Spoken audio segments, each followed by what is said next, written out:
Hey everyone, welcome back to the Borderline USA YouTube page. Lately I've had a couple questions on social media about sprayers and what kind of sprayers are best to use, or what kind of sprayers we've had good luck with.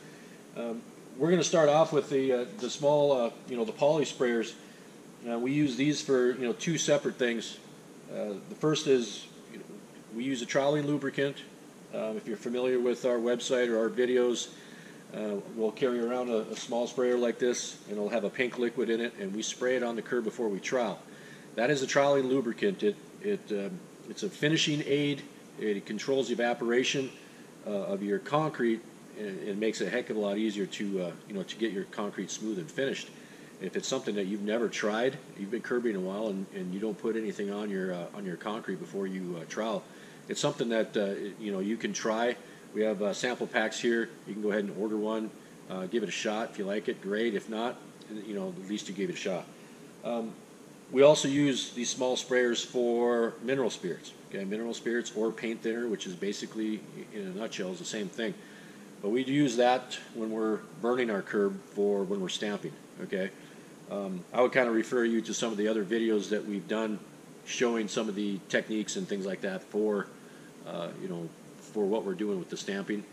We won't get too deep into it right here, but these Chapin sprayers, you can get them at any box store, such as Home Depot or Lowe's, or we have a store here in the north called Menards. What we do typically at the beginning of the season with my company, the Valley Borders, when we curb, I'll get about a dozen of these at the beginning of the season because we're going to go through them. They're between $8 and $10 a piece, very cheap. And when they go bad, we just throw them away. We don't try to fix them. We just grab a new one, and we just kind of, get on our way. The reason I like these better than most of the others is the tips themselves. If you can find one with a longer tip like this, you adjust it just by turning.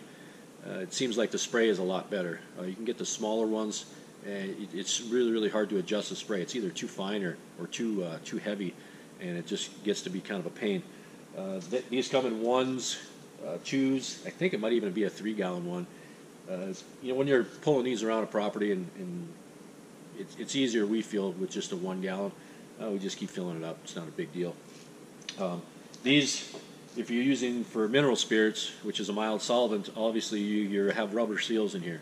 Solvents will break down, the rubber seals, and eventually they'll go bad. For using a sprayer like this for our piss, technically probably a month or two will go by before it doesn't hold its air anymore. We just go ahead and throw it away and get a new one. Now for the solvent, a mild solvent like that, paint thinner, it takes a little while for them to kind of ruin the seals in there, but after a month or so it doesn't want to hold air anymore. We just throw it away. So typically we'll go through maybe a dozen of these in a season, 7-month season. We do quite a bit of curb, but if it's $8 to $10, I suggest you just get these. When they go bad, just throw them, grab another one. So that's as far as the Chapin, the small sprayers. For us, we found that that's the best, and it works. Now, as far as a sprayer to spray your sealers with, we spray an acrylic sealer. It's 25% solids. You don't really want to. I should say, you don't want to go higher than that, but you don't have to go a higher solids, let's say 30% solids or 35% solids. Typically, for the most part, the higher the solids, the thicker the sealer. That doesn't happen always, but typically that's what it's going to be. So a lot of those higher solid sealers are harder to spray through a high pressure sprayer. So what happens is guys will take a solvent such as a xylene, and they'll cut it. They'll mix it in there and thin it out and get it thinner so they can go ahead and spray it with a sprayer like this, when in turn you could have probably just gone ahead and got the 25% solids and saved your amount of time to try to do that. But this particular sprayer right here, being a Chapin, Chapin has a couple different ones. They have the grays and they have the reds. The red sprayers, this size red sprayer is usually around $115. This one here would be about $135. So they're about a $20 difference. The main difference, and really the only difference between the two, is the grays have a filter system in the bottom. So you have the tube that goes down to the bottom where the sealer goes up. On the red ones, it's just an open tube. So if you get any sand in there, and it goes down into your sealer, it'll come up and it'll plug up the tip of your sprayer. And if that's happened to you, on the job site, and you get it, you got to clean out that tip and so on. You get it all over your hands, and it's not real fun. So I just go ahead and spend the extra $20 and get the sprayer, and then I don't have that problem ever again. You can take your red Chapins if you have, let's say you have a new one or have a one that's really good. You can buy the filter kit. They're usually about $20, and go ahead and just install it in your red. It's really going to save you a lot of heartache later. Obviously, we're dealing with sand, so there's sand flying around. If any sand gets in the top and you go ahead and open it, sometimes they'll drop inside there, and then you just run into problems. Now, what we do with our sprayers for when we're doing sealer, a lot of guys, will want to clean this out every time they spray. Now, for us, and for a lot of guys now, we seal the same day. And if you're doing it correctly and you're using the right sealers, if you're using, the correct sands and your plasticizers and all the chems that go with that, you don't have to come back and seal that 4 or 5 days later or 20 days later. That's not something you have to do with curb, okay? We look at it as if you have to come back to that property to seal, you're losing money, because the same time you could be doing that, you could be doing curb. And now you got to come back and you got to clean off bird poop and the dirt and the mud and so on just to seal it, when you could have done it the same day if you know the techniques and you know what you're doing. It's been many, many years since I've gone back and actually sealed another day. So that's just something that you can do. When you're using this, you don't have to clean it out every day. If the top is sealed and it's closed, it's no different than having that sealer in a can and the top is closed. As long as it's not exposed to air and it's not going to start drying on you. Now, when we come up to a job site, or let's say we finished a job site, what we're going to do is you want to depressurize it. Okay, so let's say you're going to put it on your trailer and you're going to go on to the next job. Take all the air out of it, all right? So there's no air in it. Just turn it, release the air. You go ahead and take the hose. After the air is gone, you got to make sure it's gone, because you'd be spraying sealer in the air. But you want to go ahead and open this.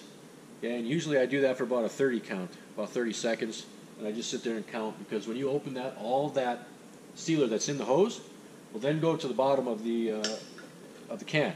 Okay, and that's what you want.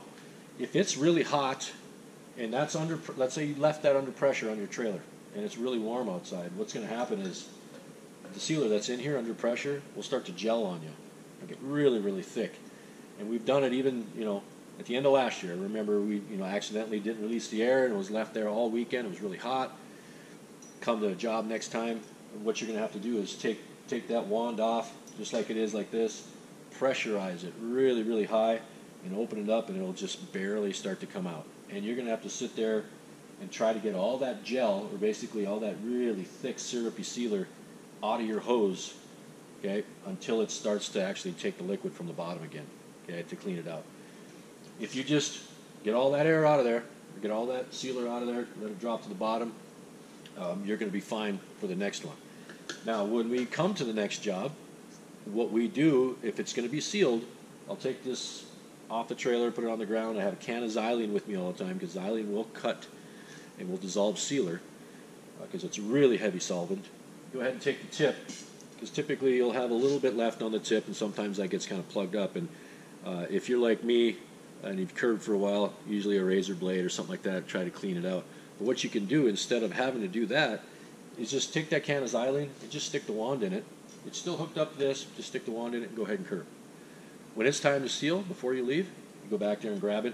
All that sealer that's stuck at the end has dissolved and is gone now. So you can go ahead and do a couple test sprays and make sure everything is good, but then you just go on and seal. When you're done, you get back to the trailer, same thing. Depressurize that, hold it up in the air. I usually do it for a 30 count to make sure all that's out of there. That gets all the way to the bottom, leave it there, and then you're on to the next one, and you just repeat the process. We clean out our sprayers maybe 3 times a season, okay? Meaning, basically, it's empty, we'll take it out. I'm taking the rubber seals actually out of the sprayer, okay, and we'll clean them separately in a little, a little container or whatever, take a little bit of xylene, just make sure we get some of that off there, but we want to dry that right away. We want to wipe that xylene off there, get it off, because xylene is so strong and such a heavy solvent that it's going to eat through the rubber on those seals. So the more you clean your sprayer, and if you're putting xylene on there every time, to clean the top and things like that, and your sealer, your rubber seal is left in there, you're actually destroying the seals faster than if you just would have left it. Okay. Now, eventually, you're going to have some dried sealer on the top of the can, and it won't seal on you as good when you tighten it. So we take all that out of there, we clean up the top, and so on. But really, 3 times a season, in a 7-month season, you might clean the top, and that's it. The more you do it, the more you ruin your seals, and really you don't have to do it. As long as it's closed, it's not exposed to air, it's not going to start drying on you on the inside. So that's what we do. Hopefully it helps you a little bit. If you have any questions, just shoot me a message through YouTube, or you can contact us at the office here. It's Borderline USA. Our phone number here is 701-751-2705. Again, this is Lonnie with Borderline. We'll see you guys in the next one.